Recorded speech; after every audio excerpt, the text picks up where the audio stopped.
കിടുവൽ Hollywood action പടങ്ങൾ അല്ലെങ്കിൽ crime thriller പടങ്ങളൊക്കെ കാണാൻ തോന്നുന്നുണ്ട്. ആഹാ, അണ്ണം വന്ന വീട്ടിൽ ഇരുന്ന് OTT കാണാൻ പറ്റുന്ന പറയണ. പിടിച്ചോ, top 7 Hollywood thriller movies you should not miss. Action, crime, survival, scifi എല്ലാം ഉണ്ട്. നല്ലൊരു സസ്പെൻസുമായിട്ട് നിങ്ങളെ ഏകദേശം എഡ്ജ് ഓഫ് ദ സീറ്റിൽ നിർത്തുന്ന ഒരു പൊളി ഇംഗ്ലീഷ് ത്രില്ലറാണ് ആദ്യം. ഒരു സ്പെഷ്യൽ പോലീസ് ടീമിന് ലക്ഷക്കണക്കിന് ഡോളേഴ്സ് ഒരു വീട്ടിലുള്ളതായിട്ട് രഹസ്യ വിവരം ലഭിക്കുന്നു. ഈ കാശിന്റെ പേരിൽ ഇവർ തന്നെ പരസ്പരം അടിയും അതോടൊപ്പം വേറെ ചില ആൾക്കാരും കൂടി എത്തുന്നതും തുടർന്ന് നടക്കുന്ന സംഭവങ്ങളും. ചിത്രം 2026 നെറ്റ്ഫ്ലിക്സിൽ ഇറങ്ങിയ ദ റിപ്പ്. സിമ്പിൾ കഥയാണെങ്കിലും എൻഗേജിംഗ് ആയിട്ട് തന്നെ ഒരുക്കിയിട്ടുണ്ട്. ഭയങ്കര ട്വിസ്റ്റോ സംഭവം ഒന്നും ഇല്ലെങ്കിലും ഒരു ആകാംക്ഷ ഉടനീളം പ്രേക്ഷകർക്ക് പടം തരുന്നുണ്ട്. 1 മണിക്കൂർ 50 മിനിറ്റ് ആണ് സിനിമയുടെ റൺ ടൈം. 18+ ഒന്നുമല്ല, എല്ലാവർക്കും കാണാം. ഇംഗ്ലീഷിനൊപ്പം തമിഴ്, ഹിന്ദി ഡബ്ബിങ്ങും അവൈലബിൾ ആണ്. പല തുറയിലെ പലതരം ജോലികൾ ചെയ്യുന്ന കുറെ ക്യാരക്ടേഴ്സ് അവർ ഒരു ഹൈസ്റ്റിൽ എങ്ങനെ കണക്റ്റഡ് ആവുന്നു എന്നുള്ളത് പറയുന്ന ഒരു സിനിമ. ചിത്രം 2026 ഇറങ്ങിയ ക്രൈം 101. ഞാനിത് തിയേറ്ററിൽ കണ്ടതാണ്. പക്ഷെ ഇതൊരു സ്ലോ പേസ് ക്രൈം ഡ്രാമയാണ് കേട്ടോ. ഭയങ്കര ത്രില്ലർ സംഭവമൊന്നുമല്ല. വലിയ ട്വിസ്റ്റോ ടേൺസോ സസ്പെൻസോ അങ്ങനെയൊന്നും ഇല്ല. ആകെ നല്ല ഫാസ്റ്റ് ത്രില്ലിംഗ് ആയിട്ടുള്ള ഭാഗങ്ങൾ, കുറച്ച് ചേസിംഗ് സീൻസും ക്ലൈമാക്സിലുമാണ്. കിടിലൻ കാസ്റ്റിംഗും പടത്തിലുണ്ട്. പടം നിങ്ങൾക്ക് പ്രൈം വീഡിയോയിൽ കാണാം. 2 മണിക്കൂർ 18 മിനിറ്റ് ആണ് സിനിമയുടെ റൺ ടൈം. 18+ ഒന്നുമല്ല. ഇതിൽ തമിഴ് മാത്രമല്ല മലയാളം ഡബിങ് അവൈലബിൾ ആണ് കേട്ടോ. സന്തോഷായില്ലേ? അത് വിളിച്ച്. ഇനി നമ്മുടെ അർണോൾഡിന്റെ 87 പ്രിഡേറ്റർ ഉണ്ടല്ലോ, അതിന്റെ ഒരു മോഡേണൈസ്ഡ് വേർഷൻ എന്ന് പറയുന്ന ഒരു ഐറ്റം കണ്ടാലോ?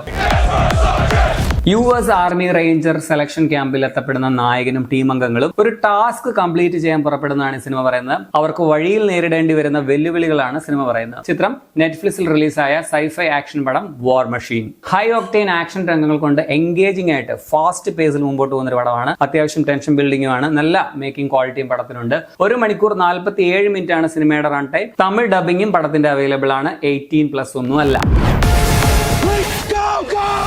കടലോരത്തുള്ള ഒരു ചെറിയ ടൗണിൽ ചുഴലിക്കാറ്റ്, പ്രളയം, ഒപ്പം കൊലയാളി സ്രാവുകളും, പോരാത്തതിന് നമ്മുടെ നായികയാണെങ്കിൽ ഗർഭിണിയും. ഒരു കിടിലൻ സർവൈവൽ ത്രില്ലർ സിനിമയ്ക്ക് വേണ്ട എല്ലാ എലമെന്റ്സും ഒത്തു വന്നിട്ടുണ്ട്. ചിത്രം ഈ വർഷം പുറത്തിറങ്ങിയ ത്രാഷ്. ഒട്ടും ബോറടിപ്പിക്കാതെ എൻഗേജിംഗ് ആയിട്ട് പോകുന്ന പടം. ടെൻഷൻ ബിൽഡിംഗുമാണ്. അനാവശ്യ കാര്യങ്ങളൊന്നും പറയാതെ ഡയറക്റ്റ് ആയിട്ട് മെയിൻ കാര്യത്തിലേക്ക് ആദ്യമേ കടക്കുകയും ചെയ്യും. സോ നിങ്ങളെ ആദ്യം മുതലേ ഹുക്ഡ് ആക്കി നിർത്തും. നല്ല ടെക്നിക്കൽ ക്വാളിറ്റി ഉള്ള പടവുമാണ്. പക്ഷേ വലിയ പുതുമ കഥയിൽ നിങ്ങൾ പ്രതീക്ഷിക്കരുത്. 1.5 മണിക്കൂർ ലെങ്ത് ഉള്ളൂ. പടം നിങ്ങൾക്ക് നെറ്റ്ഫ്ലിക്സിൽ കാണാം. 18+ ഒന്നുമല്ല. തമിഴ്, ഹിന്ദി ഡബ്ബിങ്ങും അവൈലബിൾ ആണ്. വർത്ത് വാച്ച് ആയിട്ടുള്ള ഒരു സിനിമയാണ് അടുത്തത്. സൈക്കോളജിക്കൽ ത്രില്ലറുമാണ്, ഒപ്പം ഡാർക്ക് കോമഡിയുമാണ്. നീനയുടെ വീട്ടിൽ ഹൗസ് മെയ്ഡായിട്ട് ജോലിക്ക് എത്തുന്ന മില്ലിയുടെ കഥയാണിത്. ചിത്രം ദ ഹൗസ് മെയ്ഡ്. നല്ല കിടിലൻ ട്വിസ്റ്റ് ഉള്ള പടമാണ്. പടത്തിന്റെ ഷോ സ്റ്റീലർ പെർഫോമൻസ് അമാൻഡ സൈഫ്രോഡിന്റേതാണ്. ഒപ്പം സിഡ്നി സ്വീനിയുടെ ആരാധകർക്ക് ആവശ്യമായതൊക്കെയും പടത്തിലുണ്ട്. പക്ഷെ ഞാൻ തിയേറ്റർ കണ്ടപ്പോൾ ഹെവി ആയിട്ട് സെൻസർ കട്ട് ചെയ്തിട്ടുണ്ടായിരുന്നു. OTTയിൽ അങ്ങനെയൊന്നും കട്ട് ചെയ്തിട്ടില്ല കേട്ടോ. സോ രഹസ്യമായിട്ട് കാണണം. 18+ ആണ്. ഈ ചൂടത്തിനി ഹോട്ടാ. ഉഷ്ണം ഉഷ്ണേന ശാന്തികൃഷ്ണ എന്നാണല്ലോ ചൊല്ല്. പടം പ്രൈം വീഡിയോയിൽ നിങ്ങൾക്ക് കാണാൻ പറ്റും. 2 മണിക്കൂർ 11 മിനിറ്റ് ആണ് സിനിമയുടെ റൺ ടൈം. ഇംഗ്ലീഷിനൊപ്പം തമിഴ്, ഹിന്ദി ഡബ്ബിംഗ് ഒക്കെ അവൈലബിൾ ആണ്.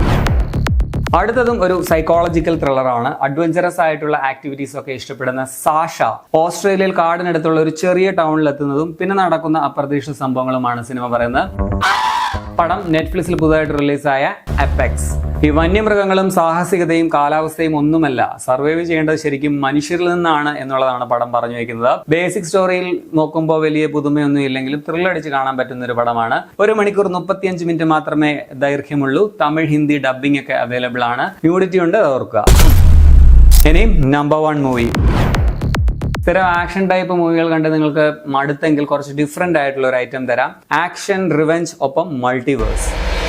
ഒരു മെഷീൻ ഉപയോഗിച്ച് പാരലൽ യൂണിവേഴ്സിൽ സഞ്ചരിച്ച് ഒരാളെ അന്വേഷിച്ചുകൊണ്ടിരിക്കുന്ന ഐറിന്റെ കഥയാണിത്. ചിത്രം 2025 ഇറങ്ങിയ റിഡക്സ്. മൾട്ടിവേഴ്സിന്റെ സാധ്യതകൾ ഉപയോഗിച്ച ഒരു റിവെഞ്ച് ത്രില്ലറാണിത്. ഇൻട്രസ്റ്റിംഗ് ആണ്, ത്രൂ ഔട്ട് എൻഗേജിംഗുമാണ്. വളരെ ഫാസ്റ്റ് പേസിൽ ഇന്റൻസ് ആയിട്ടാണ് കഥ പറഞ്ഞു പോകുന്നതും. എനിക്ക് ഈ അടുത്ത കാലത്ത് കണ്ട പടങ്ങൾ വൺ ഓഫ് ദ ഫേവറേറ്റ് ആയിട്ടുള്ള ഒരു ത്രില്ലർ പടമാണ്. ഇത് പ്രൈം വീഡിയോയിൽ നിങ്ങൾക്ക് കാണാൻ പറ്റും. 1 മണിക്കൂർ 49 മിനിറ്റ് ആണ് സിനിമയുടെ run time. Tamil dubbing available ആണ്. പ്രമേയം കൊണ്ടൊരു 16+ ആണെന്ന് പറയാം. ഇനി ഈ പറഞ്ഞ സിനിമകളുടെ എല്ലാം സെപ്പറേറ്റ് റിവ്യൂ ഞാൻ ചെയ്തിട്ടുണ്ട്. ഡീറ്റെയിൽ ആയിട്ടുള്ള സിനിമയെക്കുറിച്ചുള്ള അഭിപ്രായം അറിയണം എന്നുള്ളവർക്ക് ആ വീഡിയോസ് വേണമെങ്കിൽ ഒന്ന് കണ്ടു നോക്കാം. താങ്ക്സ് അണ്ണാ. അപ്പൊ ഇടയ്ക്കൊക്കെ ഇങ്ങനെ മൾട്ടി റെക്കമെൻഡേഷൻ വീഡിയോസ് ആയിട്ട് വരണം കേട്ടോ. ഷോ മറക്കല്ലേ. അപ്പൊ ശരി എന്നാ.